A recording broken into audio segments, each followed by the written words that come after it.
remember watching a video or something about like scientists be able to, like, they just made like 4D time crystals.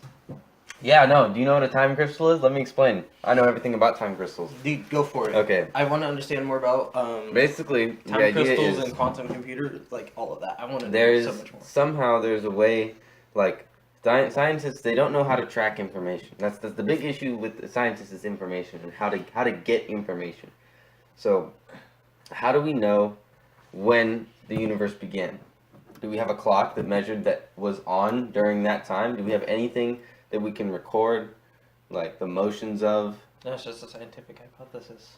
Is there anything out there that could possibly do it? Yes, and it has been proven with physics that this object could exist. And there was a theory made to make time crystals, and now they have time crystals. Time crystals are a real thing now.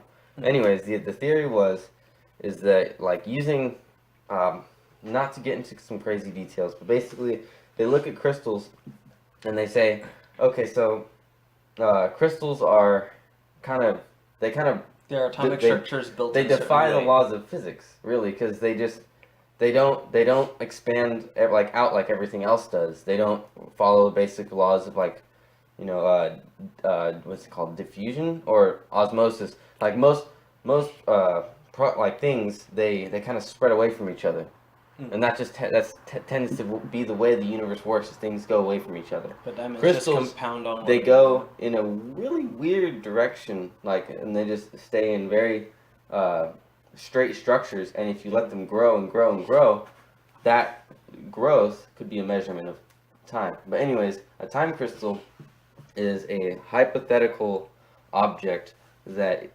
describes. It's constantly moving. Basically, there's always at least some kind of subatomic particle spinning around something, and it spins forever and ever and ever and ever. Now that basically means, yeah, it's motion without energy. Yeah, but imagine that. Motion without energy. Imagine perpetual that. motion in a 3D object.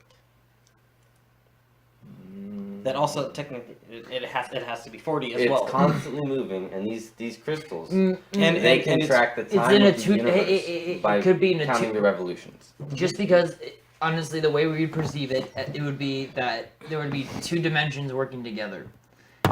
Two-dimensional array would totally be able to explain it because you have your space, which is a three-dimensional object, and time being the fourth, which describes the object. Yeah.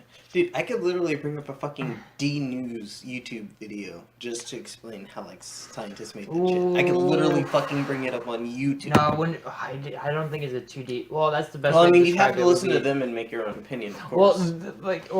The reason, I don't know, it's hard to describe because you don't know if time would be in a 2D array, that it's just like it actuates like each space, or if it would be a part of each space at the same time, meaning that we're living in 4 dimensions instead of just a 3. I would perceive it in the way of a 2-dimensional array, just for the sole fact that the space can change at the same time. Mm-hmm.